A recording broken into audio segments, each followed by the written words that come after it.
Voilà. C'est parti. Alors, bonjour tout le monde. Aujourd'hui, je suis avec Olivier Bandalou. Non, c'est Ben Loulou. Loulou. Tout le monde, je suis sûre. Puis pourtant, c'est tellement facile que je trouvais ça même poétique. C'est l'histoire de ma jeunesse et encore aujourd'hui, mon nom se fait complètement détruire, massacrer. Et c'est très simple. Ben Loulou. Ben Loulou. Ben Loulou. Et est-ce que c'est pour ça que tu préfères qu'on dise O? OB, sais-tu? Non, c'est à vrai dire les Américains qui avaient beaucoup de difficultés, vu que je suis beaucoup aux États-Unis, à prononcer mon nom. Olivier Ben Loulou, alors à la finale, mes consultants disent est-ce que ça va? On t'appelle OB, et puis de là, mon nom a été un petit peu raccourci, modifié. Puis Oui, mais c'est bien pour toi. Parfait. Alors, ce que je dis, c'est que pour les intimes, c'est OB. Bon, alors OB, merci d'être avec nous, premièrement. Ça fait plaisir. Et moi, écoute, je connaissais pas ça, je suis pas une fille d'auto, malgré que j'ai fait des présentations de salon d'auto toute ma vie. Mais les voitures, c'est une inconnue beaucoup plus pour les femmes. C'est un vieux d'homme. Est-ce qu'on s'en passe encore comme ça aujourd'hui? En grande majorité, oui. Par contre, il ne faut pas sous-estimer parce que les femmes qui aiment les bagnoles, attention. Ah oui? Ah ben, autant pour la route ou même pour les pilotes. On a des pilotes femmes là, qui... Les femmes, habituellement, sont de meilleures pilotes parce que j'ai appris dans les cours de conduite que vous écoutez plus. Comme dans tout dans la vie. Il faut pas dans la vie, oui, il faut pas le répondre, mais apparemment, c'est de meilleures étudiantes parce qu'elles portent plus attention, donc elles vont appliquer plus en piste, puis c'est vraiment technique. Alors, bon, je déteste le dire, mais j'avoue. Voilà. Ah, ben merci. Le secret est révélé. Moi, j'aimerais revenir au début. Oui. C'est quoi la première voiture que tu as conduite? Conduite? Ah mon Dieu, je n'avais pas mes permis de conduire. Oups, c'était la voiture de ma mère. C'était une petite Honda Civic, les petites Peanuts. Alors, que j'ai d'ailleurs adoré. Puis c'est drôle parce qu'aujourd'hui, bon, c'est l'autre génération, mais on fait des courses automobiles d'endurance avec encore cette fameuse Honda Civic-là. Et la première que tu as achetée? Aïe, aïe, aïe. Ça, c'était une Volkswagen Beetle. Attends, c'était une super Beetle qui était une vraie passoire. Elle coulait de l'huile de partout. Et puis, mais j'ai bien aimé. Ça n'a pas duré longtemps. C'était un amour qui fut bon, mais bref. Bon, il y en a comme ça dans la vie. Et bon, aujourd'hui, tu as une écurie d'une centaine de voitures, d'une valeur de 40 millions. Bon, alors, il faut comprendre que c'est ma collection. Oui. Oui, c'est une collection privée. Au fond, avec les années, j'ai commencé à acheter des voitures que j'avais une affection un petit peu plus. Des fois, c'était émotionnel ou des fois, c'était vraiment investissement. Il faut comprendre que l'exercice de OB Prestige Auto, c'est divertissement au niveau des investissements. Donc, le but, c'est d'acheter des voitures qui sont rares, de production limitée, d'édition spéciale, qu'avec le temps, comme des bons placements, vont prendre de la valeur. Donc, c'est un peu le but. C'est quoi la première voiture de luxe que tu as achetée, justement? Ah, ben pour moi, ça a été ma première Mercedes AMG. Je me suis fait vraiment un cadeau. Et puis c'est encore, je vais vous dire, dans les voitures que je préfère, ça reste la marque et le style de voiture que j'aime beaucoup. Rapport qualité-prix, là, on en a pour la tâche. Et aujourd'hui, toutes ces voitures-là, tu fais quoi avec? Alors, au fond, c'est des voitures que pour la plupart, je conduis. Parce que je crois que les voitures, on doit les conduire. Oui, mais tu ne peux pas toutes les conduire, évidemment. Exact. Et je les partage au grand public. Parce qu'un concessionnaire est ouvert au public. On vend, on achète, on fait également la modification et la personnalisation de véhicules et on fait surtout beaucoup de courses automobiles.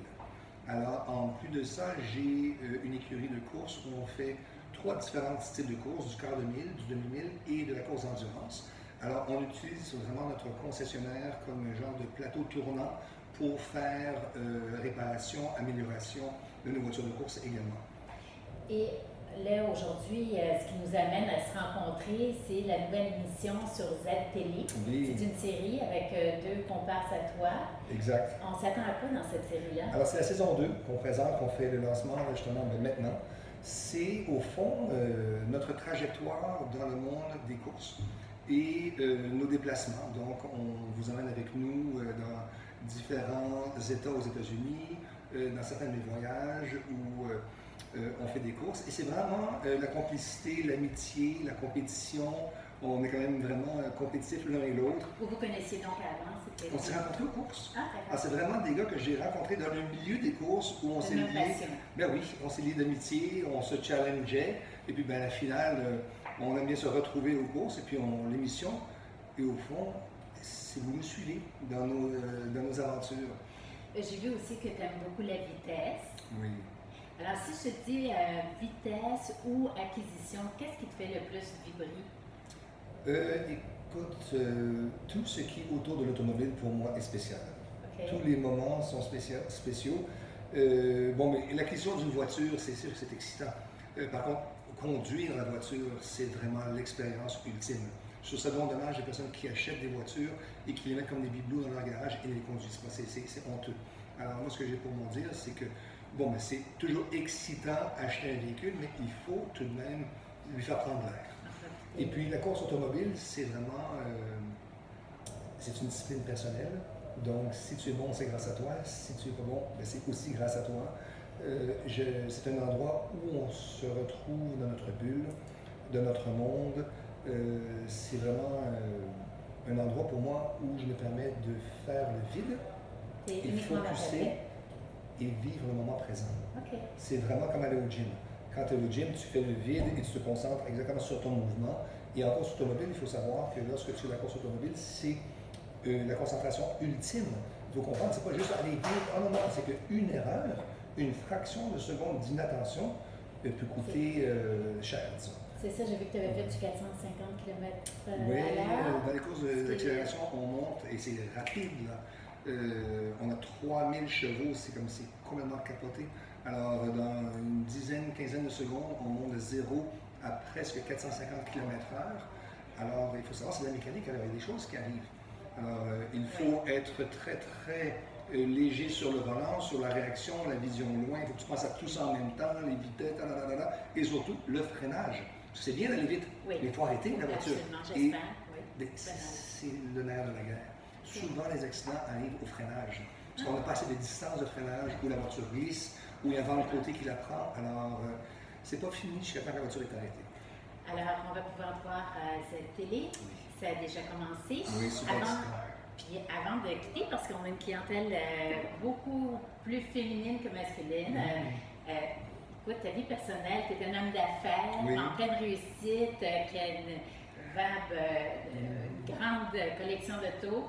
Est-ce que tu es célibataire ou tu es. Je suis sûre qu'il y en a qui se demandent. Alors, écoute, de un, merci pour les commentaires.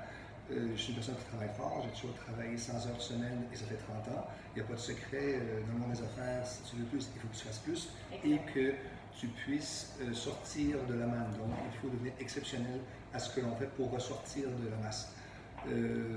J'étais fiancé d'ailleurs dans la télésérie, j'étais fiancé avec Maude qui, bon, ça n'a pas fonctionné.